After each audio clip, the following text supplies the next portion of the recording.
There's so many of them out there, and they keep chasing after me, and they keep saying, "A young husband, a young husband." I don't know what a young husband means. I don't know what that is. Oh my gosh. Okay. Hi, welcome to my Halloween video. Now what I'm going to do today is I'm going to tell you 3 spooky stories, and these are things that have either happened to me or have happened around me. And I'm going to start with the least spooky of them. And the least spooky of them was missing time. Now, way back in 1997, I was driving my car into work. Regular morning. It was about 7:45 in the morning or thereabouts. And I was turned left off a roundabout onto this road. Now, this road, if you can imagine a dog bone shaped road, it's basically got a roundabout at each end, and it's about a half a mile long roughly. And as I came off the roundabout, I looked in my car mirrors, and behind me there was a bus. And I thought to myself, my God, that bus is a bit close. So I speeded up a bit. It's a 40-mile-an-hour speed limit. And I opened up the gap between myself and the bus, and I didn't think much more of it. Then when I got to the roundabout, at the other end of this road, remember it's only half a mile long, I looked in my mirrors again. Funny, there's no bus there. Where the heck has the bus gone? Because it had definitely followed me off that roundabout onto the road. There was no exit that it could have turned off on. It's just a straight road from one roundabout to the other roundabout. What on earth is going on here? And I carried on puzzling about this until I got into work.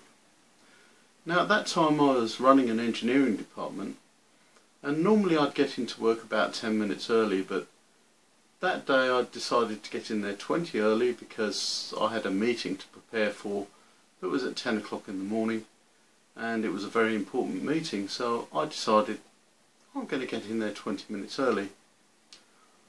I got to work, I was 25 minutes late.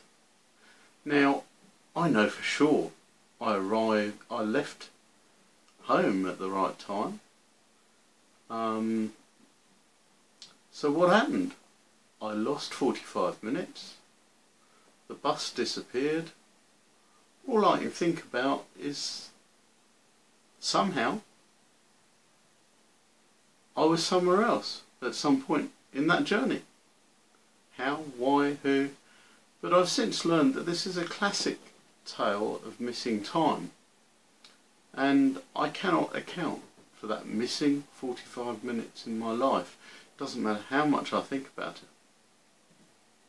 So that's kind of moderately spooky, and they get a lot spookier than that.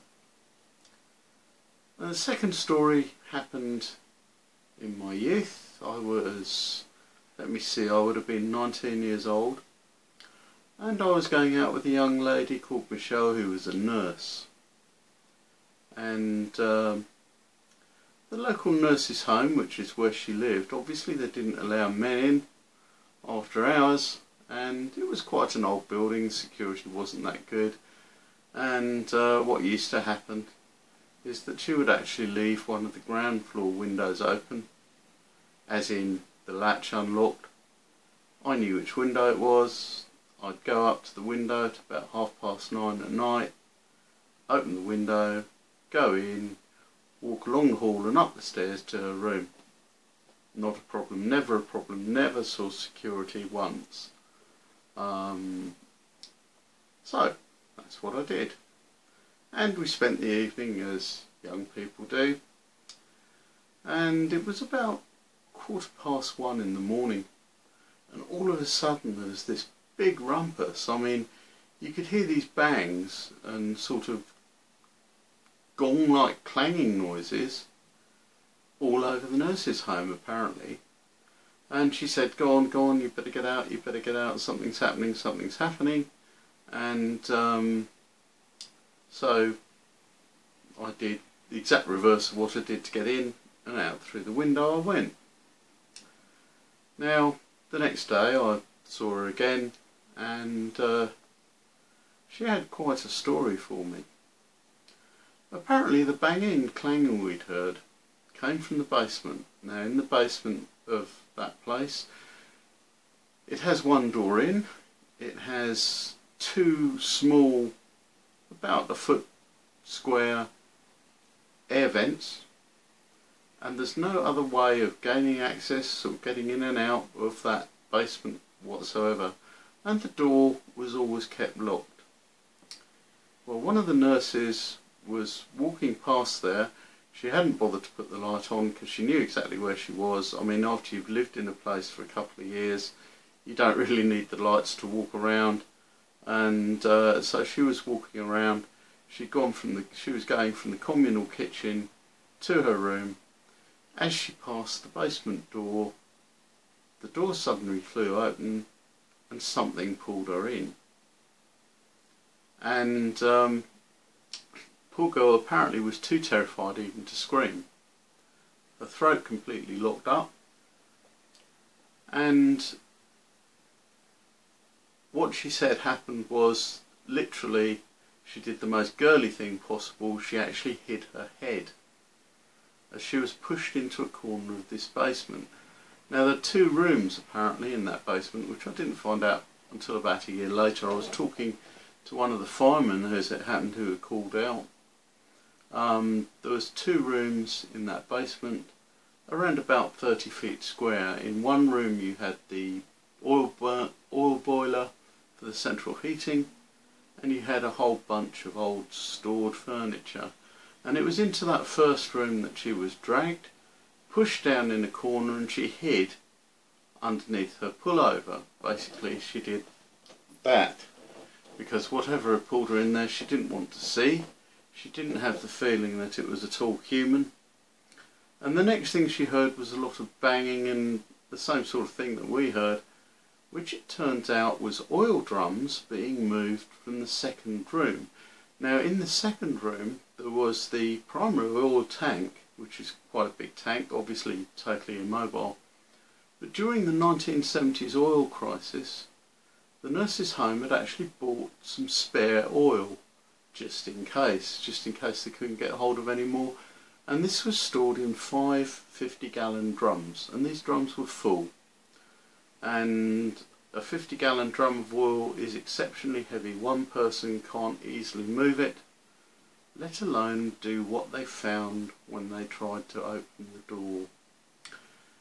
This girl eventually started screaming. The fire brigade and the police were called, and the ambulance were called. Not that the ambulance had anything to do, because she was, apart from the shock, she was totally unhurt, just a warm blanket and a tea job. But when the fire brigade came to open the door, they found, number one, it was locked. The only two people with a key weren't even on the premises, apparently. They had to send out for somebody with a key. The next problem that they had was that 4 of these big 50-gallon oil drums had been stacked against the door, too high. So you had 2 oil drums at the bottom, 2 oil drums at the top. Well, 2 people cannot lift one of those drums. It takes 3 or 4 people to lift one. One person can roll them. Certainly 120-pound girl could not have moved them. And the firemen were totally baffled by this, because they actually had to use a hydraulic jack to force the door open and push these drums across the floor. And when they got in, she was in the corner shouting, screaming, crying, totally hysterical. There was no one else in that room at all. So what had moved those drums? And I got the fireman's side of the story about 3 years later, when I happened to be in a bar and I was talking to some people, and one of them said, you know, I went to this really weird call out. It was at the nurses' home in, I won't tell you the town, I'm not going to tell you anything that identifies these people. And this is what happens. And he told me the fireman's side of the story, that basically they'd arrived, they could hear some screams and shouts from the other side of the door, the police couldn't open it, they'd actually gone and got the key holder, they'd unlocked it but the door would not open. At that point the firemen put their hydraulic device in there, which they normally use for pulling cars open, and they'd use the spreading jaws to actually open the door. And he said the scene inside was indescribable. Not only was the oil drums stacked against the door, but all of this stored furniture, which they were told had been carefully stacked, was all over the place. It was like a big three-dimensional maze, and something wanted that girl in there, and it didn't want her to get out. And that was really spooky. And my friend, who was a nurse, moved out of there rather rapidly after that, because no one could understand it. I mean, it was quite an old building. Who knows what had gone on there before. So that was spooky story number 2. And it gets worse as I go back in time. Now, it turns out that my grandfather was one of the more notorious magicians of his time. And when I say magicians, I'm not talking about pulling rabbits out of hats. No, I'm not talking about that at all. We're talking about invoking spirits and doing all sorts of strange rituals. And I found out, about 10 years ago, I found out from a third party source that he had actually driven 2 of his friends mad in an invocation. Now, partly because of this and partly because my mum was interested in the occult. Now, she wasn't a practising occultist, she just liked reading about it. But I grew up surrounded basically by occult books.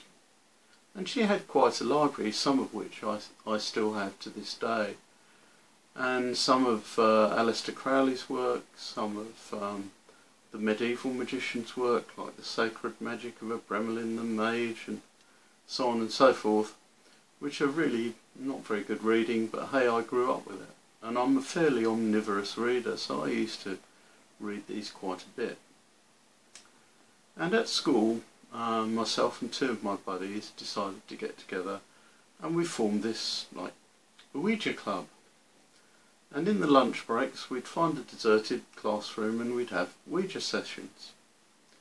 And this eventually got quite big, as in people were wondering how the trick was done. Of course, there isn't a trick to it. And so we ended up attracting audiences. And this came to the notice of the deputy headmaster, who, being a Salvation Army major, was not really best impressed.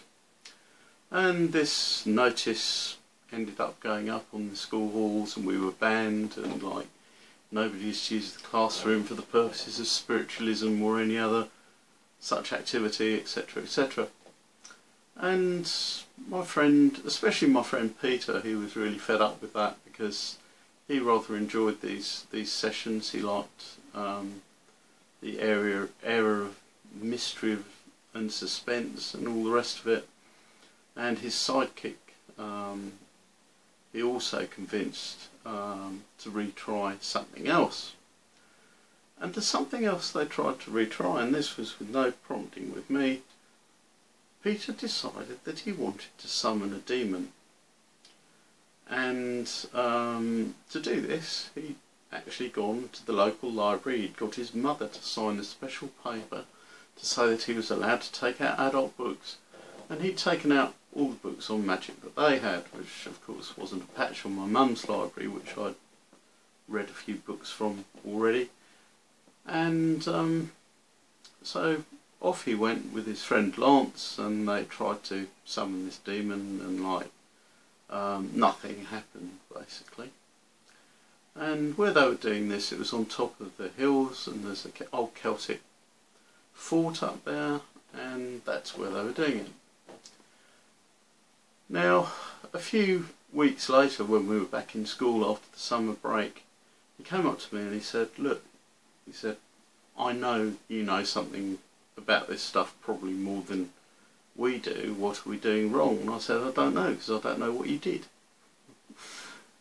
And Peter came up to me a day after that and said, look, he said, we're going to go up there again this weekend. Would you come with us and participate in this ritual? Bearing in mind the stories about what my grandfather had done, I didn't really want any part of it.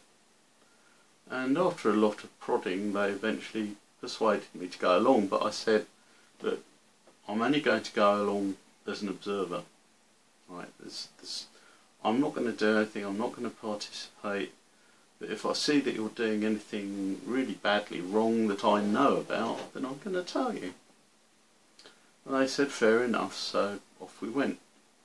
And we walked up the path through the woods carrying various bits of equipment that Lance had pinched from somewhere or other, and we set up on this Celtic hill fort on the top of the hill.